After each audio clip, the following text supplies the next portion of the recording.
This video is not financial advice. Welcome to tracking my Bitcoin portfolio, day 36. I own the same amount of Bitcoin, but it's now worth $29,276.96, which is up $228.68 since yesterday. Now I'm going to go into these comments. Okay, this person said, I wish you all success for your channel. I think Bitcoin brings hope for new generations.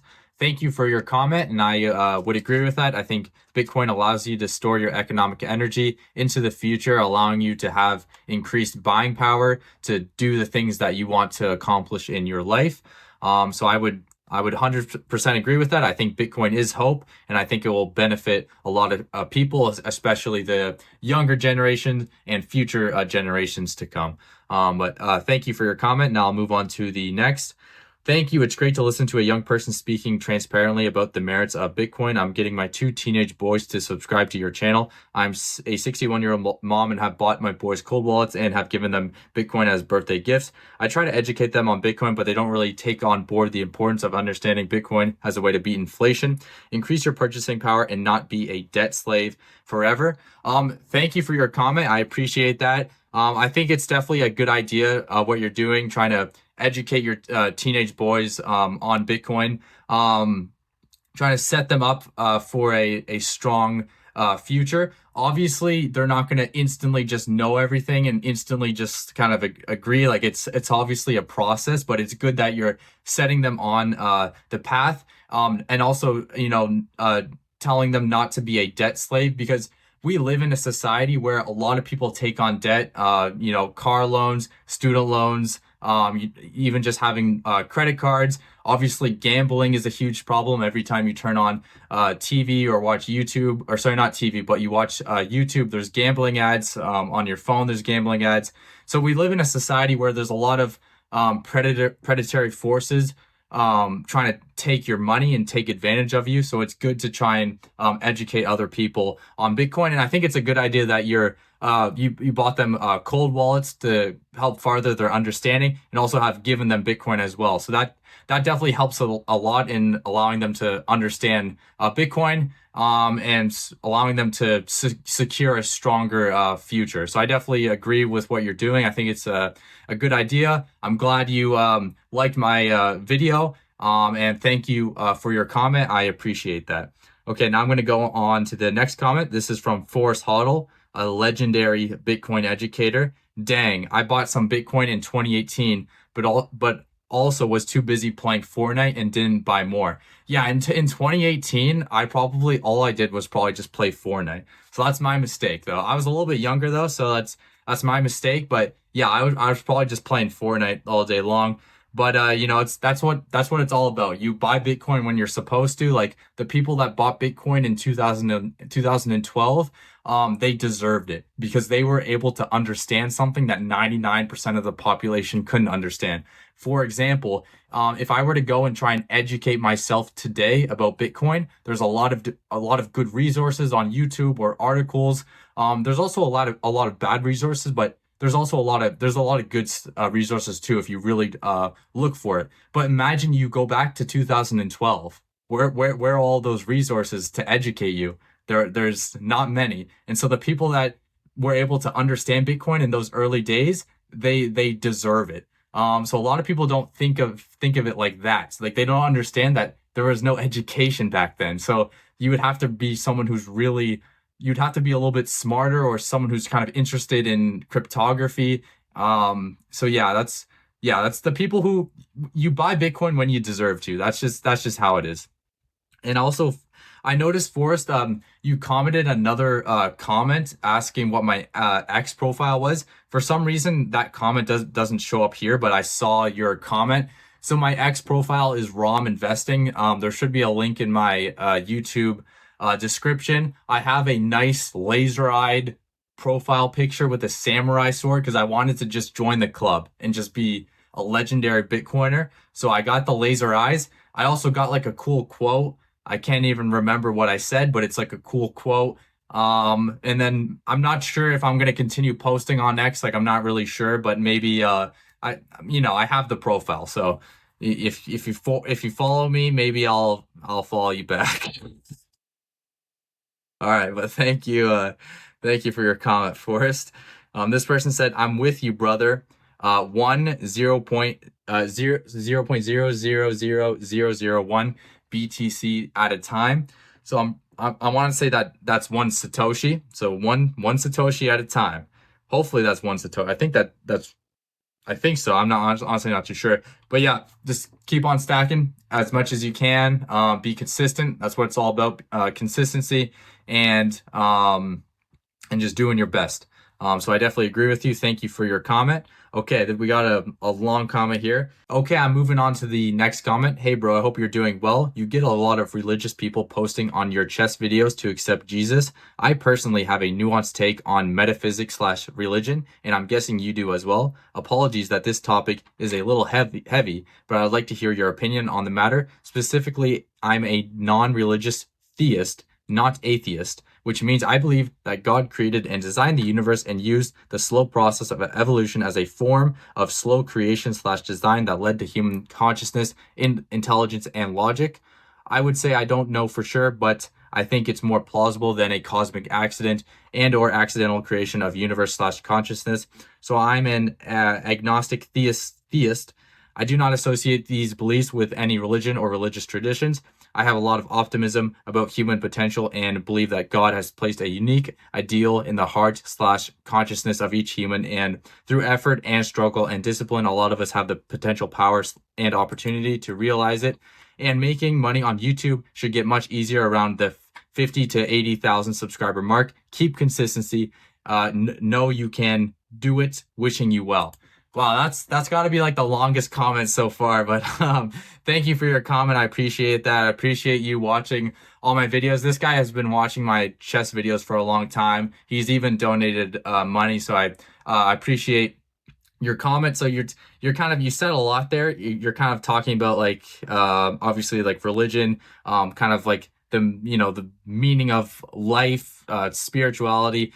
So I would say I'm more so spiritual. Like I like what you said here is that it's more plausible than a cosmic accident. Like I'm very interested in probability. I'm a very I think probability is something that really matters and makes a lot of sense.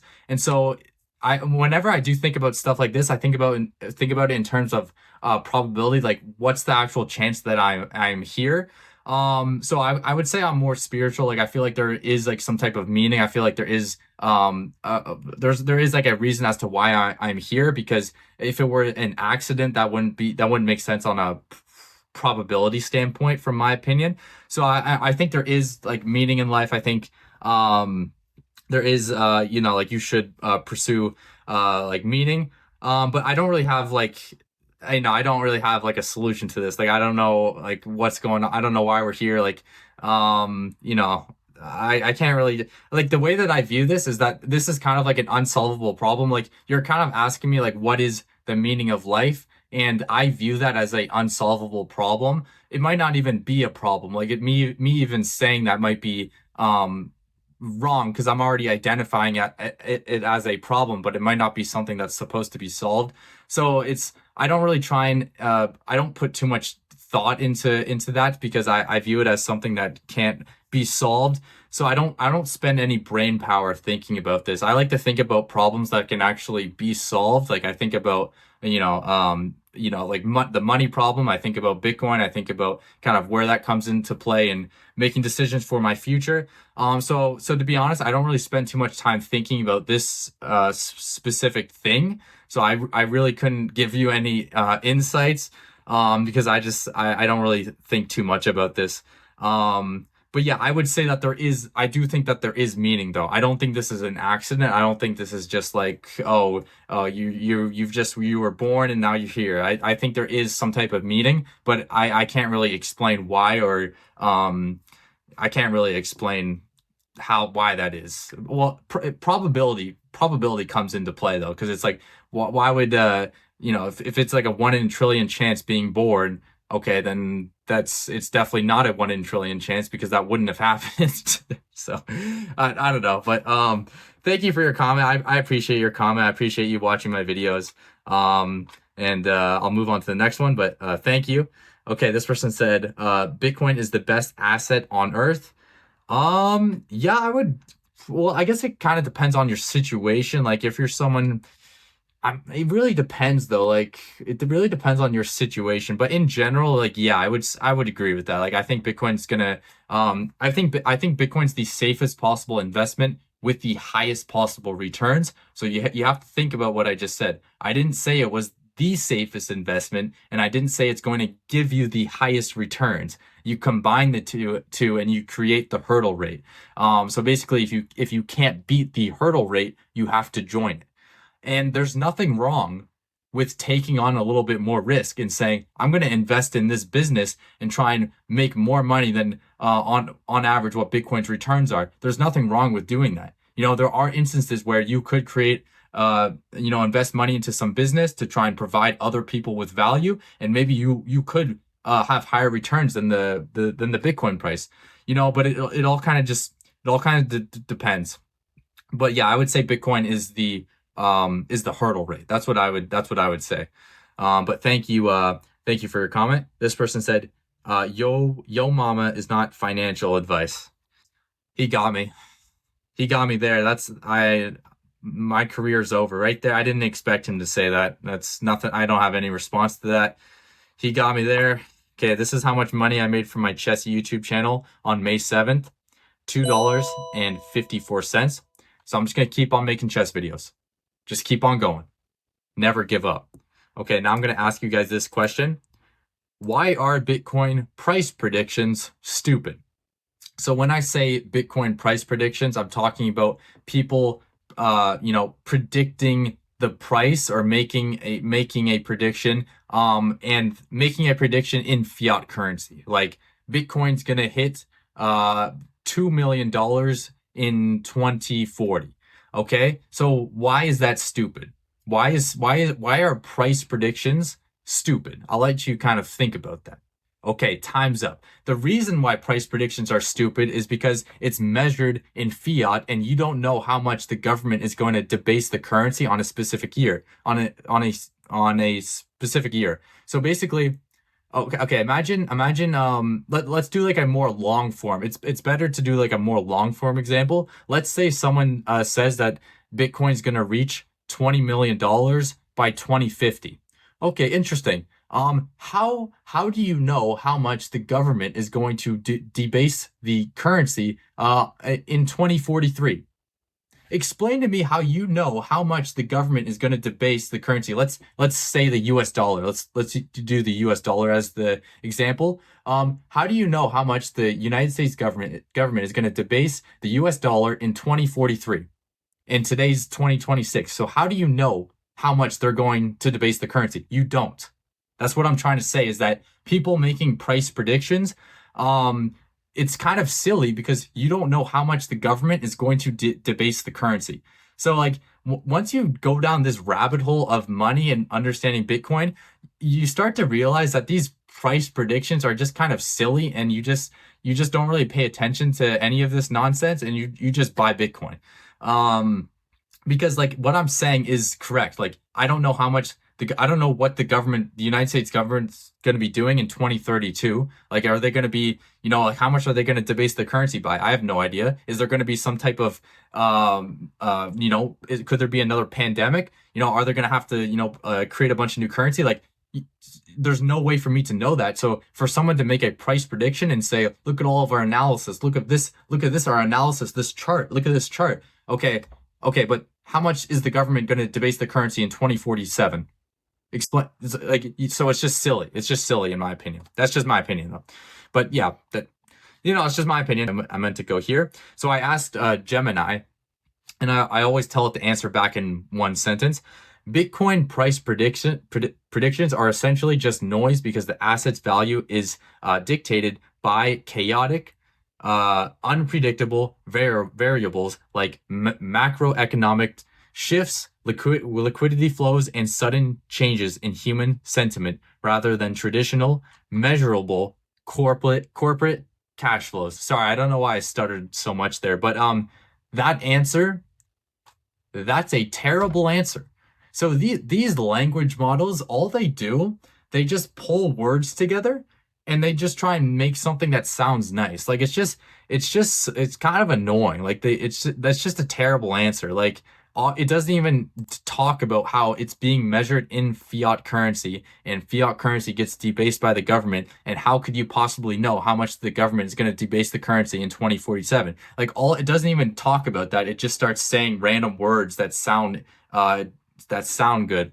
So that's why you got to be careful with AI because it can't actually think. Like language models can't think. They just string words together that sound good. So you got to be a little careful. But if you disagree with that, let me know. Comment it down below. Tell me I'm wrong. Maybe we have some AI analysis that's created some type of AI in his basement that can think, and he's like, nope, you're wrong, Brian. You're completely wrong. You know, then let me know. All right, now I'm gonna go into my ROM investing. So the goal of this channel is to monetize it. Once I monetize it, I'm basically monetizing my Bitcoin that's in cold storage. I need to get to 1,000 subscribers and 4,000 watch hours within 365 days.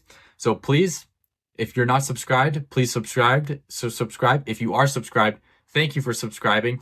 Because this is a very unique idea. Monetizing my Bitcoin without putting the Bitcoin itself at risk. Imagine if I have $1 million in my cold storage, and every day I'm just tracking the price, and one day it crashes and I'm down 200,000 in a day.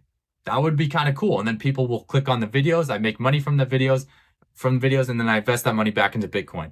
So I think it's a great idea. I think it's a great idea. But I don't really have anything else to say for today. So thank you for watching. I'll see you in the next one.